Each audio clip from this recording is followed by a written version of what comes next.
जी अस्सलाम वालेकुम फ्रेंड्स, अगर आप भी अपने मोबाइल पर फ्री में एचडी क्वालिटी में लाइव मैच देखना चाहते हैं तो तरीक़ेकार बिल्कुल आसान है। आपने सिर्फ एक एप्लीकेशन को अपने मोबाइल में इंस्टॉल करना है और इंस्टॉल करने के फ़ौरन बाद आप लाइव मैच देख सकते हैं और इस एप्लीकेशन में आप हाइलाइट्स भी देख सकेंगे।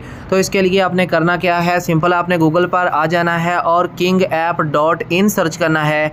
जैसे ही आप सर्च करेंगे इसके बाद आपके सामने ये ऑफिशियल साइट आ जाएगी। आपने सिर्फ इस पर क्लिक करना है और यहाँ पर अगर आप नीचे थोड़ा सा स्क्रॉल डाउन करें तो आपको यहाँ पर एक लिंक मिल जाएगा। यहाँ पर ये डाउनलोड लिंक मौजूद है।